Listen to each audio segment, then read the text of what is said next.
Hey, what's up, everybody? It's Aaron. It's Jason. We're here talking about the SoonerNation Fantasy Football League. We got a Week 7 recap on deck. There it is. Uh, Jason, how many people in your house have practiced the Brittany Mahomes Taylor Swift touchdown celebration? It's a family affair. I have not talked much on the message board or the group chat about my love for Taylor Swift. I'm a full-on Swiftie. My daughter cares about two things: Taylor Swift and the NFL, NBA as well. Now with the NBA starting out tonight, but my goodness, uh, to have her two things, the Kansas City Chiefs and Travis Kelce merge with their favorite musical artist of all time, it's been nonstop in my house talking about Taylor Swift and the Chiefs. I do want an answer though. Is it four? Oh, how many of us have practiced it? Oh yeah, all four. Yeah. Okay. Good. Yeah. Oh yeah, 100%. We had a good weekend this weekend, headed over to the Oregon coast on fall break and ran into a league mate. If anybody's watching online, it's this guy on the very far right of the screen. Uh, Mm, and I know that Josh and fella. I had a chance to connect Oh, at the University of Oregon Duck game, homecoming weekend versus Washington State. We sat on the same side of the stadium, and this is two weekends in a row that teammates, league mates have had a chance to catch a football game together. So pretty special. I love Had it. a chance to interact with his wife Kaylin, Yeah. and this Oh, is look a at that. big special shout out if Kaylin happens to watch the show this week. I've heard we may have a Wow. fan beyond a league mate in watching the show, so pretty spectacular. That is terrific. I love this. That is Yeah. great. Yeah. So wanted to give Josh and Kaylin a special shout out before we hit the rundown of the recap of the week that was. Yeah. Yeah, we're starting off with your team. Karate Kids take out Mahoney 102.87. Travis Kelce leading you to your sixth win of the season. He's the real difference maker here. Mahoney gives it a good shot. Derek Carr gets in there. He Yeah. outscores Justin Herbert. Yeah. Running backs were about even. Do somehow DJ Moore and Jacoby Myers outscore Stephon Diggs and Cooper Kupp. I don't know how often that's going to happen. But the big difference, Kelce. What's your confidence level in Herbert now? Oh, it has lowered. I do love that I've got CJ Stroud waiting in the wings if I need some help, but he hasn't looked great.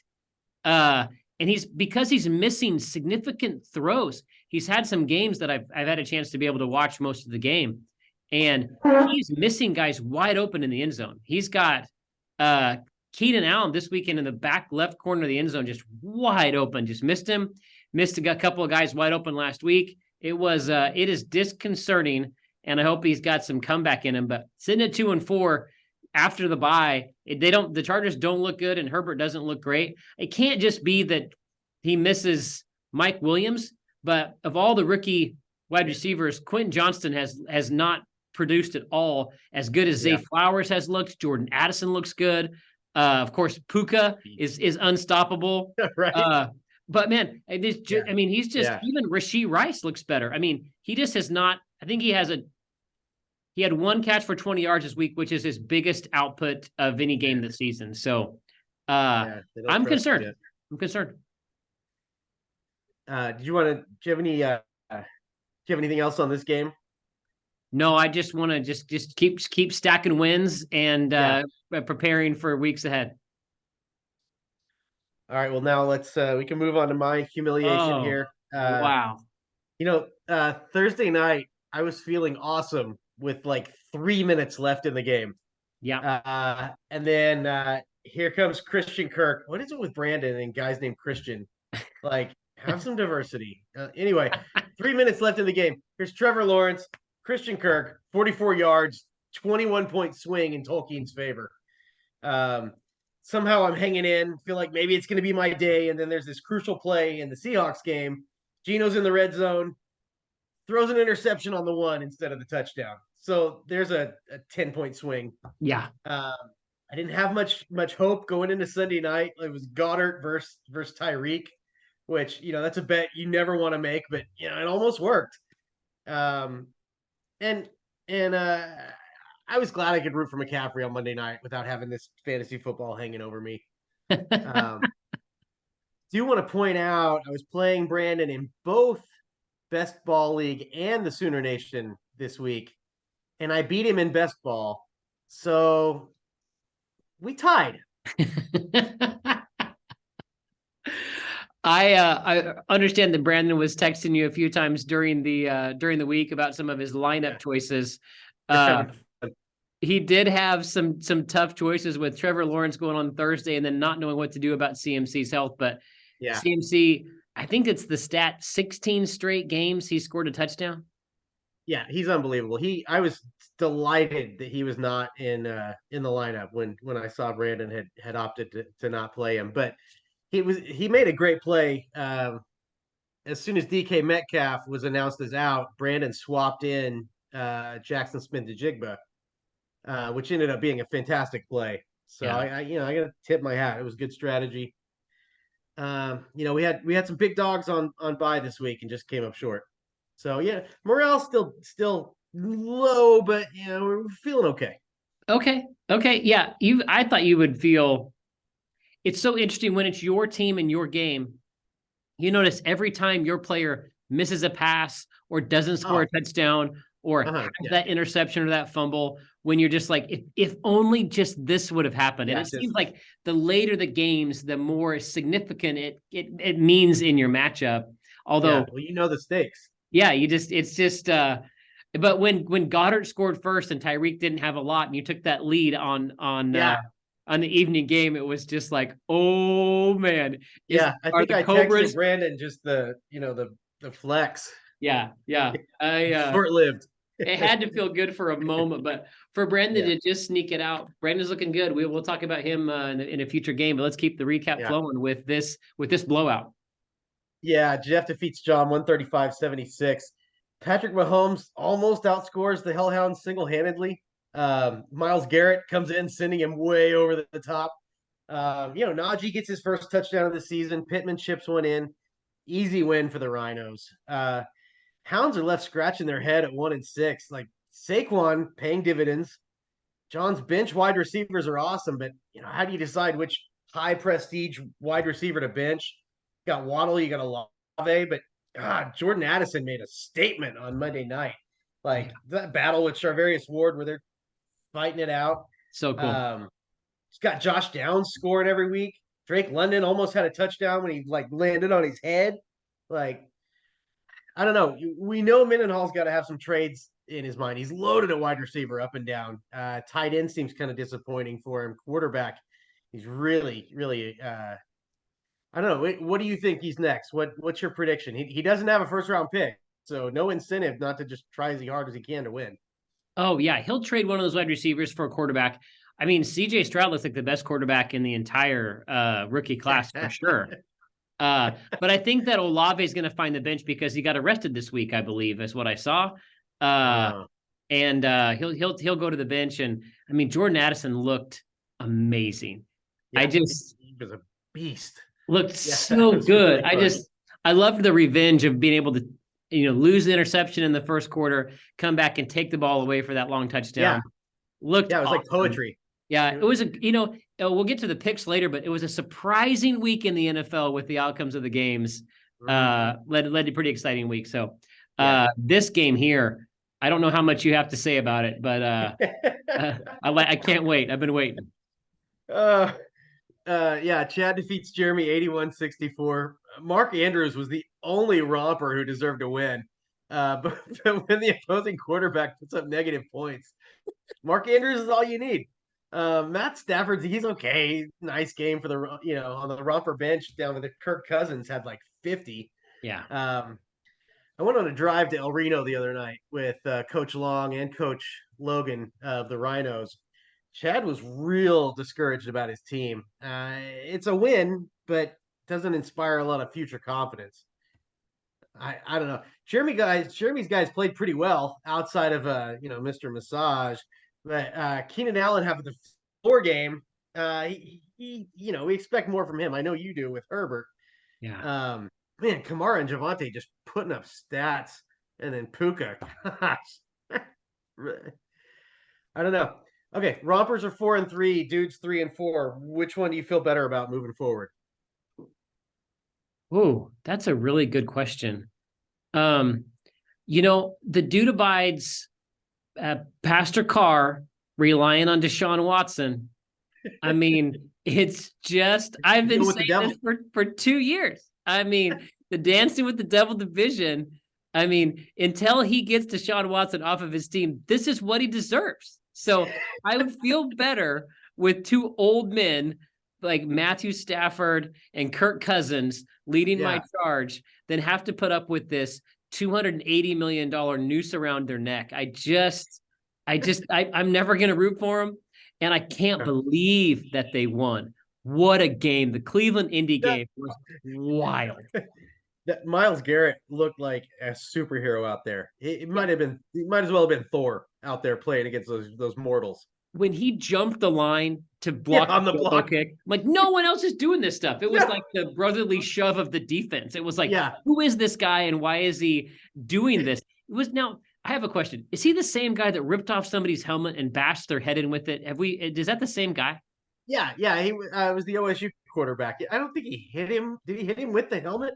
I don't know. I feel like the NFL is like taking everybody's brain and just be like, let's just not remember that this guy ripped off somebody's helmet and then tried to bash their head in with it. Let's just talk about what a great defender he is. So He had it coming. uh uh I mean Keenan Allen and Nakua, I mean, I love those two receivers, but Yeah, I'd feel better. I'd nasty feel better West if I was Coast Chad. receiving core. Yeah, for sure. Okay. Pretty good game here. Oh man, yeah. John defeats Shane 116-103.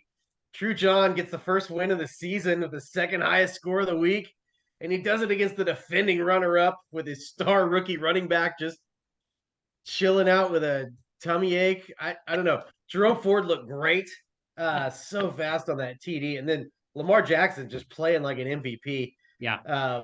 Waller finally delivering on the preseason hype. Like, Coach Coward had a good game, just not enough. Like Josh Allen, that's a nice 43. Jahmyr Gibbs, like finally delivering on the draft capital. The real story though, AJ Brown, like somehow in a game with Tyreek Hill, AJ Brown was assertively the best wide receiver on the field. God, he looked I mean, Tyreek was smooth, like on that touchdown. Like I hated it because it was, it meant I lost, but oh, he was just like double but covered. yeah. They didn't But stand a AJ, chance. yeah, as awesome as that was, AJ Brown was just like dragging the rest of the team down the field with those catches. Yeah. Yeah. I was waiting for Brandon Ayuk to score like a 80-yard touchdown just to break the heart of the Pharisees, but it never happened. I don't think that Pat Freiermuth is healthy. I think he was injured before the game. So I was curious about maybe if the Russell Sweat Sox thought that, maybe playing that backup point guard just to get him some experience, thinking that they had the game in hand, maybe came back to bite him a little bit. But congrats to John for having everybody hit at the same week at the right time, especially, of course, because you said tummy ache. I thought it was a little headache for one rush for 3 yards with Bijan. Man, I am so glad I'm not an Atlanta Falcons fan. That has got to be so hard to root for that team, especially with your man, Kyle Pitts. Like, just like they have all this talent and they just don't know what to do with it. And the Riddler, he is a trip. He's not it. I don't think he's it. No. So here's a story talking about Shane's tight end. I offered him Dallas Goedert in a trade last week. He's been very public about not receiving trade offers. Right. I offered him Dallas Goedert. He politely rejected me, but if he'd said yes, this would have been a victory. Oh, Goedert had 16 points. Wow. So, he wouldn't have needed Ayuk or the San Francisco 49ers defense against Kirk Cousins to score 3 points. Man, I thought this was going to be a Monday night miracle win, and John pulled it out. So, wow, I'm looking forward to seeing if there's any commentary on the message board from Shane about that revelation. That's the kind of good inside information that people come to this show for. You're only getting that here. Yeah, that's exactly right. Oh my gosh, we had the Steelhead game of the week. I thought this might be an appropriate time for you to give us a little rundown of what happened last week, with a few pictures that I'll scroll through about the incident in the at the sports bar that Josh mentioned on the message board. But I felt like for posterity's sake, it could be on the show. So what happened with a particular tight end that happened to go for a particular amount of money on the message board? Right. So we're at the Mandalay Bay having this is our traditional double white Russian breakfast before this is Fremont Street there. We're having our white Russians, and we're watching the early slate of games, and Josh is hyper aware of all the jerseys and the people around us, and he's ready to talk. This is our breakfast here. Right after this picture, we move deeper into the bar, and that's where this next bit happened. So Josh notices this whole like two tables behind us. There's a bunch of Michael Mayer jerseys, and so he's like, I gotta ask, and so look at those handsome fellas. I mean, woo, ladies, look out, getting moist in here. Moments after this picture was taken, we were on the jumbotron while Ti was doing his thing. Oh, yeah. So we find out man, you're distracting me through the story here.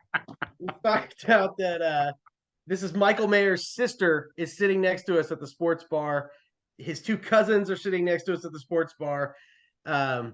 Michael Mayer went to Notre Dame for college, and so Josh is asking them. This was right after Notre Dame beat USC. It was the next morning, and so he's like, "Oh, how about that?" And so they were all Notre Dame fans, and it was a real fun time.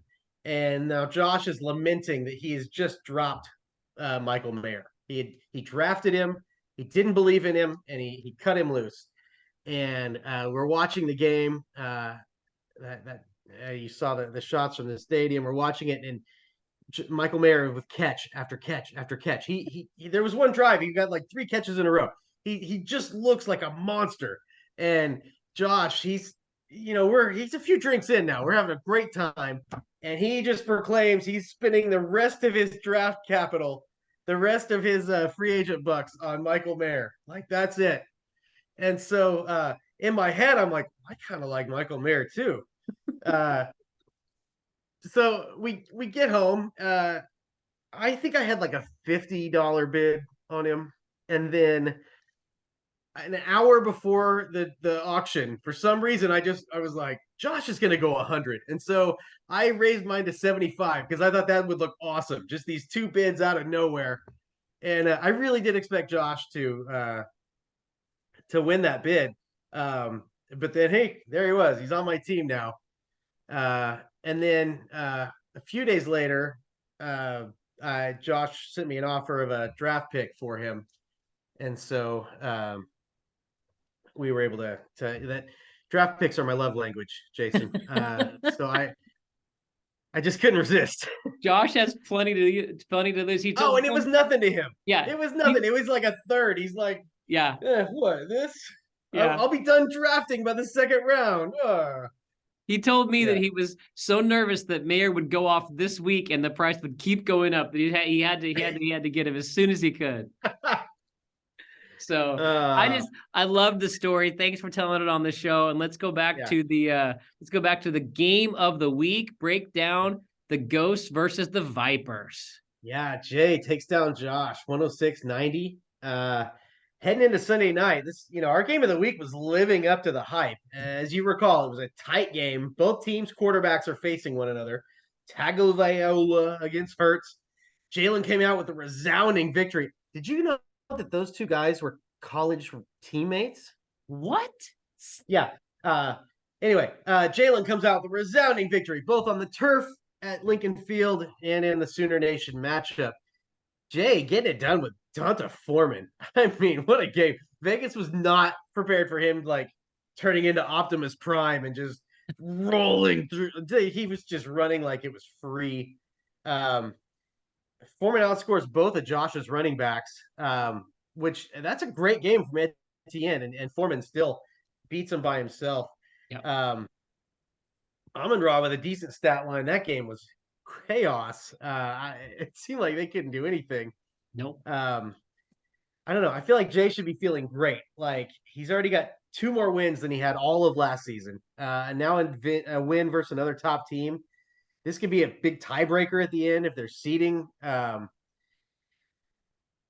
don't know. What do you think of our game of the week? Yeah, it lived up to the hype, man. It was Yeah. awesome. I would love to know what you would say before the season if you told the Vipers at the draft they'd be sitting at 6-1 after 7 weeks, and their starting running backs would have been Donta Foreman and Jaleel McLaughlin. Just be like, hey Jay, let me just give you a little peek into the future about how do Yeah. you feel about your team if ... And he would win a game against Josh with his receiver scoring a total of 3.2 points combined. I This is mean, it. I got it. This is him. He'd be like, sounds good. That's Jay. He'd do that. He'd good think about Jay. it for a second. He'd love the idea of 6-1. Yeah. Oh my gosh. Yeah. Yeah. Well, so speaking of 6-1, let's go through some of our records here. We have our divisional standings page. Mm. You've got in each division, you've got two teams with winning records and two teams with losing records. Always find it interesting to sort of see how we stand on those. Overall Valid. standings, we have the Vipers in the lead. Again, I'm not sure how, having scored less points and a worse divisional record than the Karate Kid, but Wagger. one of those teams with 3 wins has a shot at the playoffs. So, and maybe the team with 2 wins has a shot at the playoffs. We'll see how we feel about that. We'll see if they can get over 600 points. This is our point standings. Of course, 808, 808's my favorite number. Had to include that. I love Kanye's album 808 and Heartbreaks. And then you've got the Cobras at the tail end there. I just thought we'd make sure this is included in the stat line at least for a few more weeks. Now the pick'em. I included the actual pick'em this week because the Rhinos were so far behind in the standings for pick'em. Look at him go. That he picked Atlanta, was the only person to pick Atlanta with the win. Chicago, the only person to pick, I don't even know what his real name is, but I just keep hearing him referred to as Teabag. And then of course Tyler Padgett. He picked Denver. Now if Jeff were on the show, I'd ask him, why didn't he pick Minnesota? I mean, come on. Like he was on a heater. Yeah, I mean, I wish that Jeff was in Vegas with you guys this weekend. Yeah. Look, 9 this is and the 4. entire afternoon slate. Yeah, and killed it. And teams trying to pick games, teams trying their hardest, including Pharisees, the Karate Kid, and the Cobras, trying their hardest to win this contest. Go 4-9. So amazingly, Get that. the Rowdy Rompers were so far behind, and now with 1 win out of first place. Yeah, here they are. The pick contest looks great, and we had somebody fall to defeat this week. Yeah. We thought Look how it was the same team both times. Exactly. And Did I just poop all over your point? I'm sorry. No, we were thought that right here last week. We thought that Buffalo may have screwed up in week 6. Yeah. Oh, goodbye to Brandon. It looks like we've got the Ghosts, the Kid, and the Cobras left on Survivor Mountain. It gets more fun each and every week on the Survivor Mountain. So looking forward to the week that's ahead. A few things about our best ball this week. Our best ball, you can see the games here. We had a real close matchup between Mahoney just with squeaking out a win here. Hellhound squeaking out a win here. We've had really lost mostly blowouts, but had 2 really close games. But our high point score of the week was the Red River Ranger, Chad Long, led by Donta Foreman, Jordan Addison, Mark Andrews, Rasheed Rice. It's super fun to see how when players go off, how they happen to all kind of collect on one team during the best ball. I've enjoyed this. Thanks to Josh for putting that up. But our standings here are Team Jason and Smitty, due to a 4 week by Smitty, are tied for the lead in the overall standings. Boy, that's thrilling. Yeah. And now, Aaron, take us through the week 8 preview with our first game. Yeah. Wow. Chris versus Chad. I'm going to be heading down to Dallas on Sunday to watch the Cowboys play the Rams with Mr. Mahoney and his young assistant coach. I'm sure Chris is going to be rolling with Dak because nobody loves watching his guys live as much as Chris. I mean, pump it right in those veins. Aaron Donald be damned. He I doesn't love care. it. He's I gonna love want the it. guys. That is so cool. Chad has the opportunity to make Chris watch his opposing quarterback throw passes to Cooper Cup and Nakua. But I think Chad should probably go Cousins over Stafford. No. It'd be I'm going to say, come on, yeah, Chad, you have a chance to have your starting quarterback humiliate Chris live and in person and ruin his yeah, experience at the game. If I were playing against Chris, I would start Matthew Stafford. It's the charitable kind thing to start yeah, Cousins and try to win. But as far as like trying to have the joy and pain, it'd be like the Red River rivalry game where at every play someone gets to cheer yeah, yeah, with joy or pain. It seems like these two real life quarterbacks should be playing against one another in the real life game yeah. and Sunday at noon. So hopefully Chad makes the right decision here, going for potential pain for Chris rather than actually hoping for a win for the Rompers. We'll see. But I didn't know you were going to the game. Please send us a pick for the show. I can't wait. Oh yeah, for sure. Yeah. Oh, so there'll be another week where some league people watch a game together. I love Somebody it. 3 else weeks in figure a one out row. for the next week. Man, what was I talking about? I think you're talking about Dak versus Matt. Oh yeah, yeah. Man, I just totally lost it. I don't know. I like Chad to win the quarterback matchup either way, though.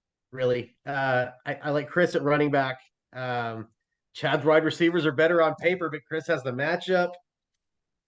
Chad cleans his clock at tight end. I'm gonna go with Chris with a slight edge here. Oh my gosh. Okay.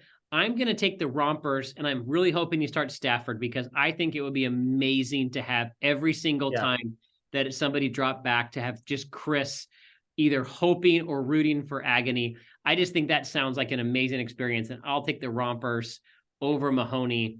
Wow. That was the point I was thinking of is if Chad could do it to him in person with Stafford, that's a long drive home. That's 4 hours driving home thinking about this big play or that big play. Maybe Chad lets Chris choose who he wants to play against him. That way it makes Chad not feel like he's responsible for the win or loss. But if he chooses Stafford because he thinks it's going to be better, he's choosing his own in-person pain and agony. But if he chooses Cousins, he's choosing the better quarterback. It may be one of those like, I'm going to put this ball in your court, Chris. That might be fun too. So it just being in person for the game is awesome. Look, I'm rooting for Stafford, but Micah Parsons maybe says play Kirk Cousins. I don't know. Cooper Cup and Puka, just quick passes. Oh, that would just be like, yeah, just paper cut, and then you just bled to death. That is. Yeah. How about this next game? You against Coach. Yeah. Cobra Sweat Sox games have traditionally been wild ones. I don't know. Something weird stuff happens. Burrow's got a tough match against the 49ers.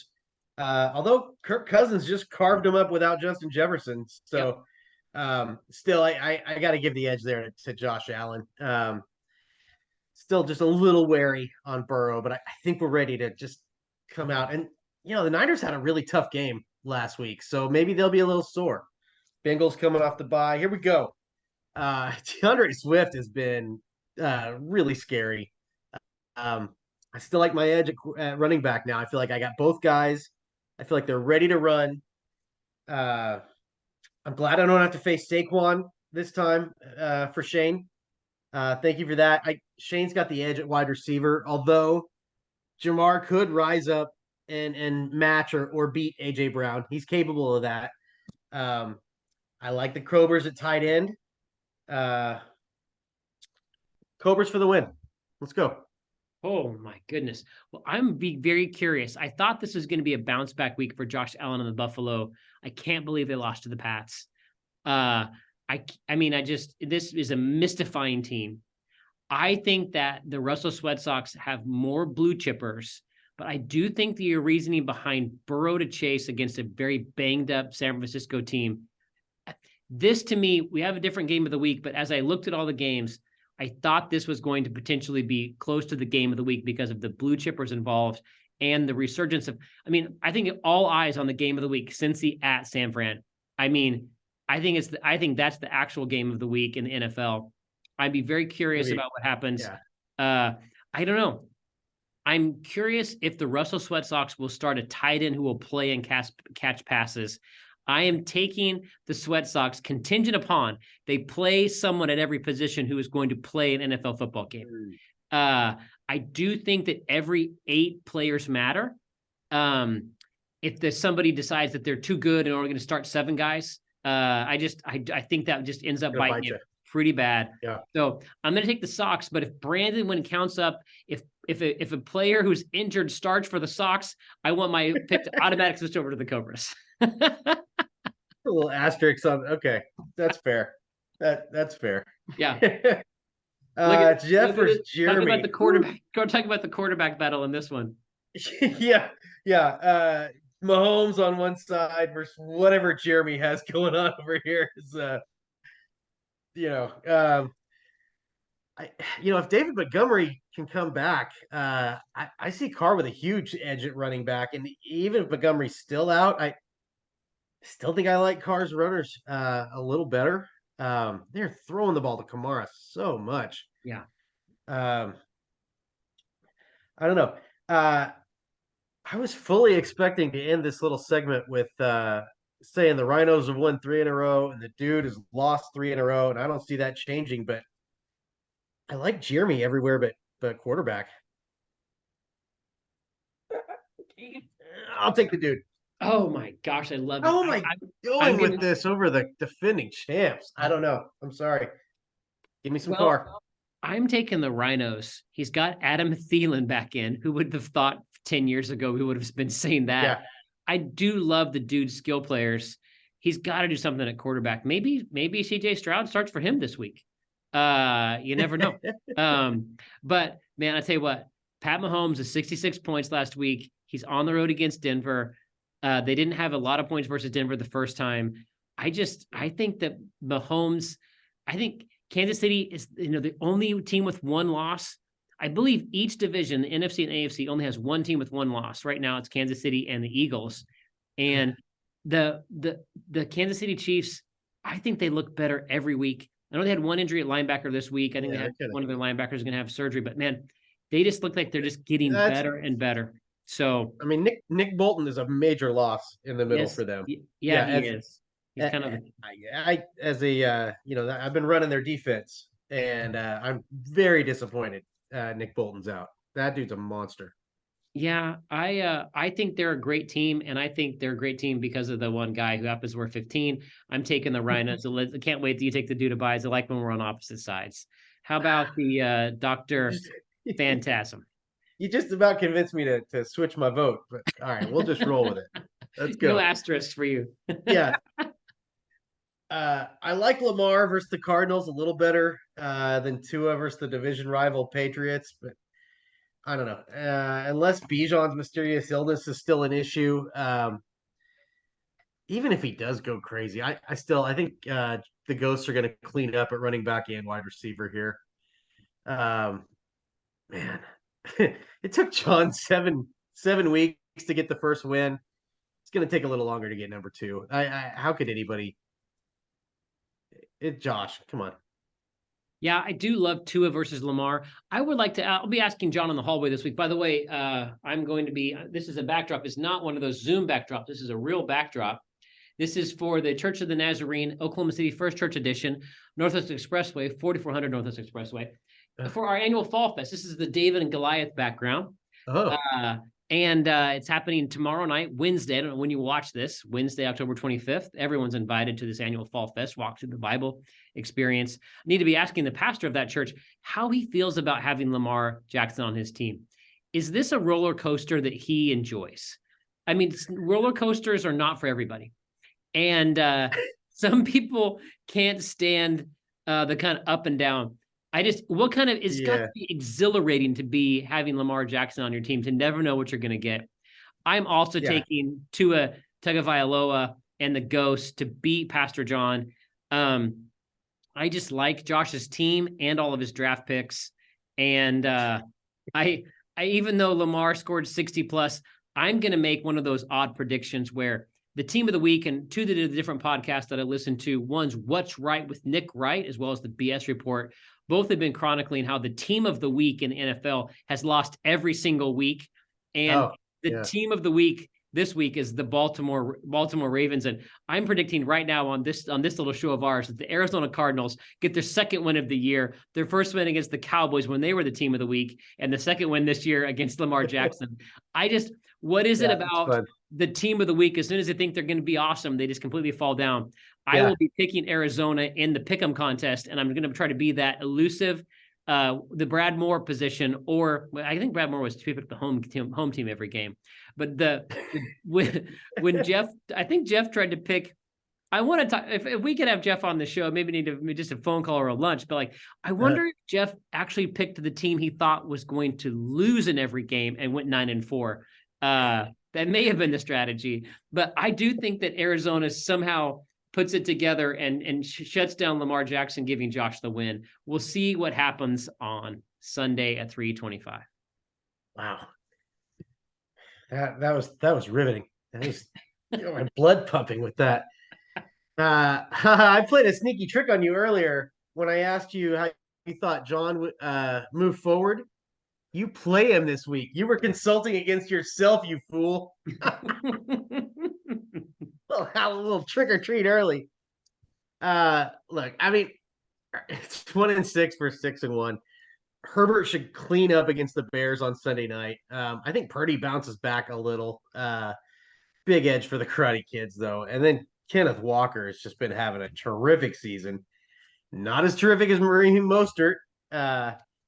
Boy, and now with Saquon, as awesome as your guys have been, I gotta go edge running back to the Hellhounds.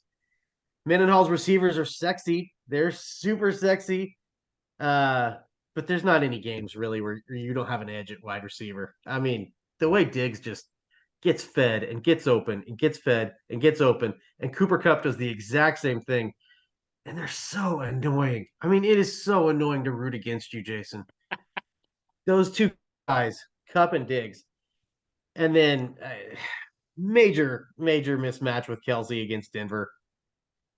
John's lost 3 in a row. It's about to be 4. I like a lot of the Hellhounds matchups this week. I do think he's much better than his 1-6 record. I have Pacheco in there because, again, Denver is such an awful defense. But now I know that you are going to be at the Tony Pollard game.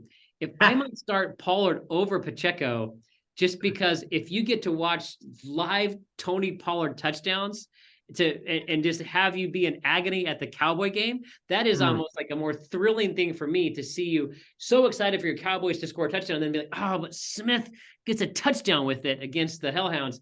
That actually might be what I need to bump out Pacheco to start Tony Pollard. This kind of information, knowing that there's going to be league mates at the Dallas game, is the kind of stuff that I come to this show for. I'm taking the Karate Kid before we hit the game of the week. Let me pause before you bring that up, because you're so confident you're toying with your lineup. That's how confident you are you're going to beat John, right? In your mind, it doesn't matter what you decide.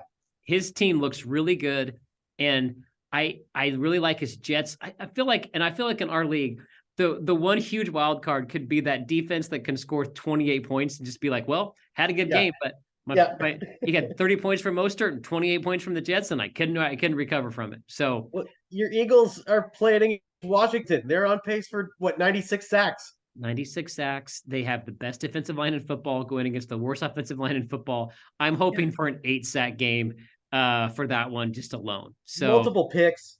Yeah, I'm pretty excited for that position. So I was surprised nobody bid on Detroit Lions for the other defense that I have because of their schedule coming up. Have you seen the Lions schedule coming up in weeks like 12 through 17? I toyed with them. I'm going to roll with Chiefs. Traditionally I've bounced. I've chased matchups. Yeah. I'm going to be monogamous this season. Let's just see. I mean, look, I'm 2-5. I mean, what more could you want? Yeah, I was going to go with the Eagles, but then I saw a stretch where the Eagles played like 4 of the best teams in the league in a row. And I was like, I don't know if they've got the secondary to match up with that. So I'm going to I'm gonna play with Detroit, who plays like the worst teams every week, it seems like, for like 5 weeks in a row. So Their division. it's Idiots. so bad. Yeah. So Yeah.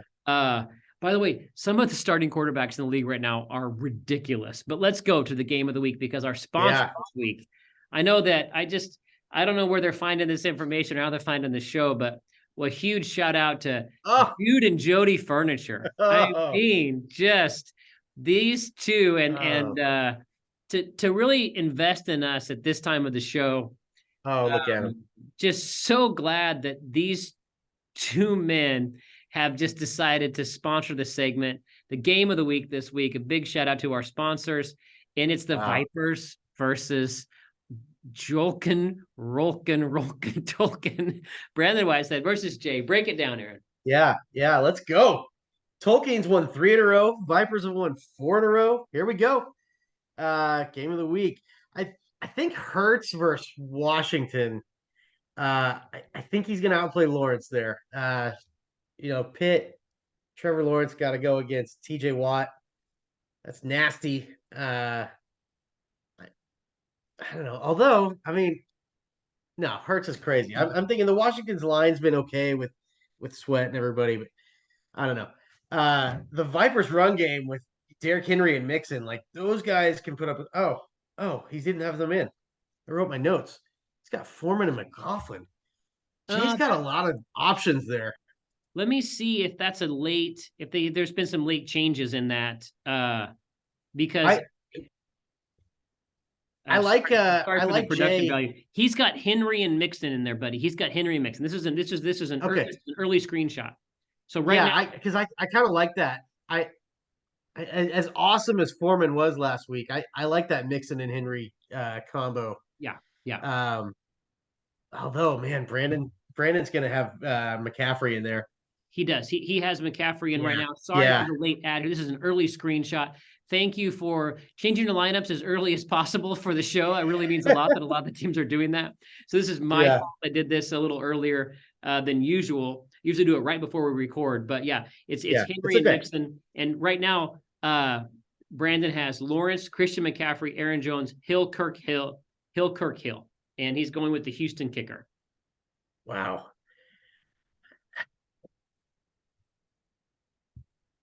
I think Brandon gets just enough to make it 4 in a row. I don't know. The McCaffrey, the way he has been playing is unbelievable. Like he's such an asset. And just if he can get one of those Christian Kirk, I'm still reeling from that. Maybe that's what that's driving this. Could be. I kind of like Jay better, but man, when that Christian Kirk to Lawrence, when those guys hook up, it's just devastating. Yeah. Hawkinson, I like that way more than Hill. But Christian Watson, boy, I don't want any part of the Packer offense right now. Give me Tolkien. Okay, I'm taking Brandon too. I can't go away from it. A couple of stats provided by the owner that I'd like to share with you right now. Brandon is the only team in the top 8 that has more points scored against them than points scored. So he said he's pretty pleased with himself to get over 500 despite the tough schedule. And only John has more points scored against them than Brandon. So another thing, we're going to have 3 owners this week at NFL games because Brandon this week is going to be at the Panthers game watching the Panthers Houston game. So wow, rookie. That's going to be fun. Super pumped to have CJ Stroud. And here's the quote. Brandon says he's going to be watching the Panthers game live, wishing we have drafted CJ Stroud instead of Bryce Young. Poor Brandon. Brandon, send a pic into the show of you at the game. Same thing with you, Aaron and Chris. What a great week. Thanks for your time being on the show. Thanks for watching, guys. That was fun. Any other parting shots, A2, before you end the show? No, I thought you were signing off there. I'm done. I got nothing else. Okay. I think that's good for all of us. See you guys.